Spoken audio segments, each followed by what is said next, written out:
Beaucoup de gens s'inquiètent pour l'avenir, car il peut arriver tellement de choses, des accidents, des maladies, de la misère. Et voilà comment ils s'empoisonnent l'existence en imaginant tout ce que l'avenir peut leur réserver de mauvais. Ils doivent comprendre que leur attitude ne peut rien arranger. Au contraire, c'est vrai qu'on ne sait jamais ce que réserve l'avenir. Mais la meilleure façon d'éviter tous les malheurs qu'ils redoutent, c'est d'essayer de vivre raisonnablement dans le présent. C'est ainsi qu'ils se construisent un bon avenir.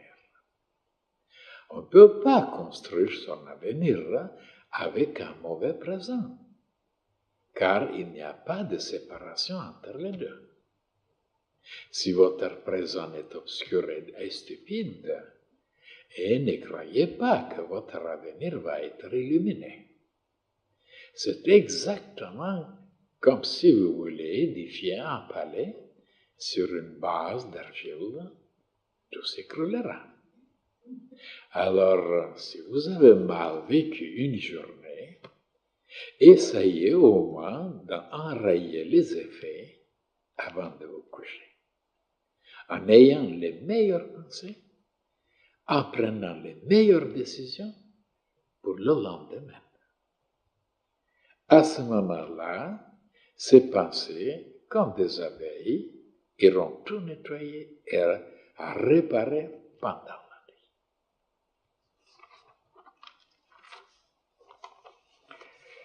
nuit.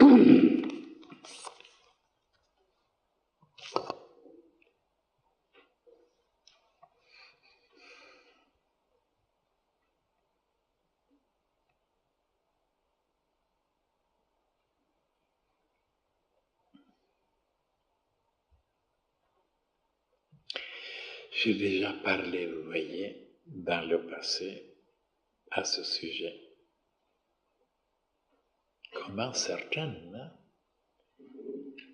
s'inquiètent toujours, se créent des soucis, ils se rendent malheureux, parce que l'avenir n'est jamais certain. Et toujours, ils pensent toujours le mauvais côté. Et voilà que ça se réalise exactement. Ce qu'on pensait, ce qu'on s'imaginait, arrive. Comme je disais, regardez, de quoi vous avez peur? Ah, vous avez peur de l'eau, de vous noyer. Mais vous allez vous noyer. Ah, vous avez peur du feu, et vous allez vous brûler. Ah, vous avez peur de perdre votre situation, vous la perdrez. Pourquoi? Parce que la peur attire exactement ce dont vous avez peur.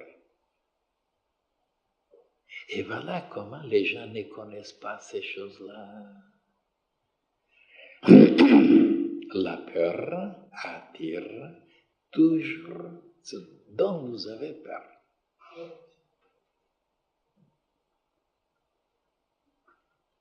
J'ai connu en Bulgarie une jeune fille qui avait toujours peur des guêpes, des moustiques, des guêpes. Elle était toujours assaillie par des guêpes. Elle poussait des cris, elle courait, elle, pour se sauver. Et je lui avais dit que dans le passé, elle était morte par des piqûres de guêpes. Elle avait tellement peur. Je n'ai jamais vu quelqu'un comme ça. Et se souvenait la pauvre. Mais pas consciemment, inconsciemment. Et comme il y a même ici une jeune sœur très intelligente, merveilleuse, elle a peur de l'eau chaude. La peur de l'eau chaude, bouillante. Et voilà qu'elle était brûlée dans la dernière incarnation. Elle a vécu dans un village, quelque part dans un autre pays. Et comme elle était très jeune, 7 ans, et son frère 8 ans, dans le jeu, ils ont bousculé la marmite qui était au-dessus du feu, bouillante. Elle était morte. Et maintenant, elle ne sait pas, tremble devant l'eau bouillante. Ainsi de suite.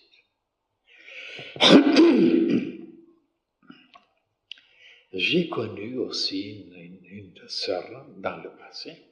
Elle était très riche. Elle avait une maison à Cannes. Elle était vraiment. Mais elle avait des soucis.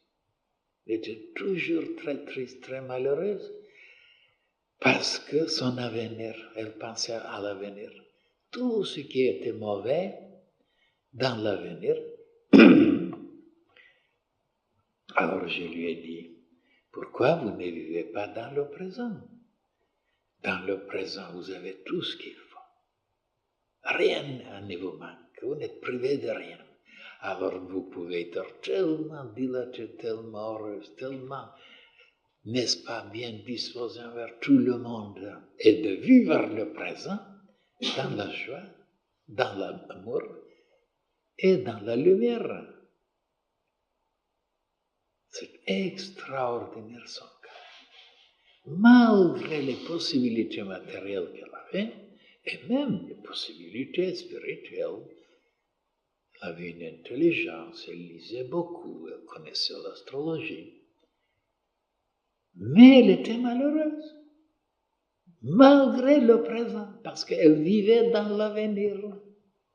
Un avenir qui n'était pas arrivé déjà.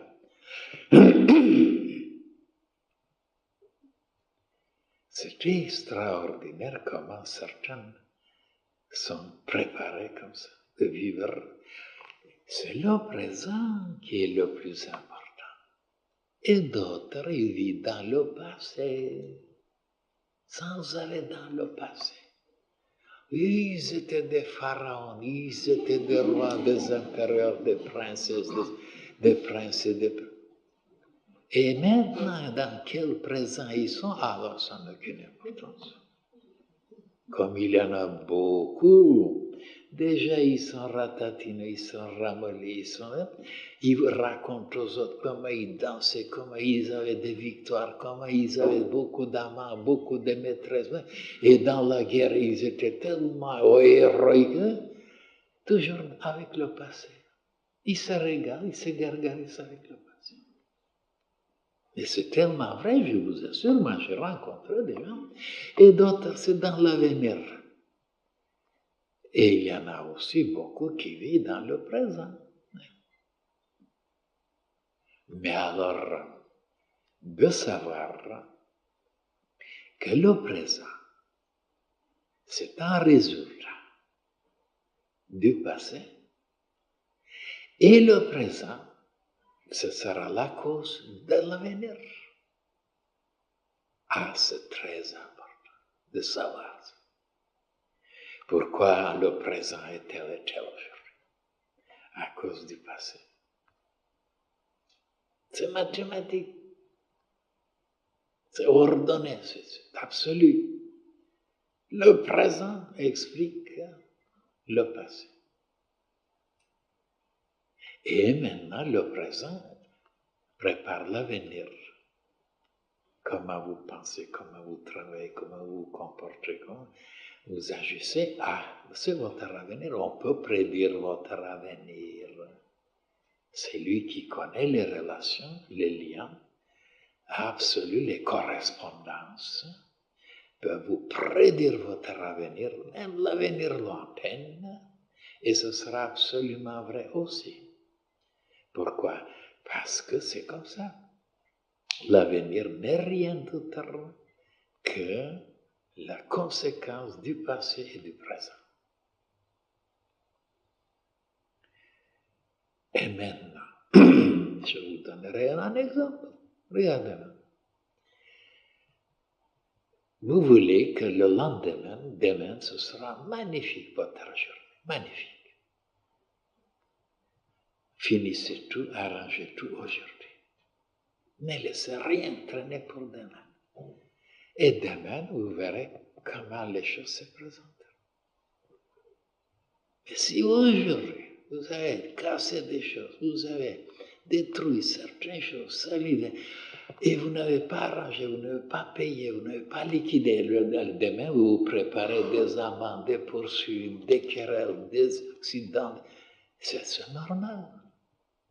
C'est lié le lendemain avec aujourd'hui. Ah oui, mais j'irai au lever du soleil, je méditerai ça. Oui, mais comment vous avez fini la journée? Oh, ben on s'est boycotté dans la forêt, on a eu des sensations, on a mangé ceci, on s'est querellé, on s'est battu. Mais le lendemain, vous verrez, si vous verrez même le soleil, vous serez tellement plongé dans ces sensations de la veille que vous ne pourrez ni méditer, ni contempler, ni ceci, ni cela. Pourquoi? Parce que c'est ainsi, c'est comme ça. Ah, vous voulez demain préparer? Ben alors arrangez les choses aujourd'hui. Ne faites pas de folie, ne faites pas de bêtises, ne faites pas de stupidités. Arrangez, finissez comme il faut. Et le lendemain, vous verrez, vous serez libre, libre d'agir comme vous voulez, de sentir comme vous voulez et de vous comporter comme vous voulez. Parce qu'il n'y a pas d'autre chose à traîner, à payer, à liquider, à arranger. Ah, voilà. Oh là là, d'expliquer ça aux humains. Regardez-moi, mais ils devaient savoir ça depuis longtemps, mais ils ne le savent pas. Ils ne savent pas. Et même, regardez maintenant, on a mangé, on a bu, on s'est querellé, on a eu, on se couche maintenant. On retient, et le lendemain, tout est démoli, on est fatigué, on est escanté, on est ramolli, on est dans des doutes, on est indisposé. Pourquoi? Parce qu'on était ignorant. Et comment on peut changer les choses? Même si vous avez vécu très mal aujourd'hui, avant de vous endormir, préparez dans votre tête des projets, des ceci, des cela, exprès en sachant que ces pensées, ces idées, ces décisions travailleront pendant la nuit, ils nettoieront, ils balayeront, ils prépareront pour que le lendemain sera tout à fait différent parce que vous avez déclenché des forces en dedans pour réparer, arranger, purifier tout.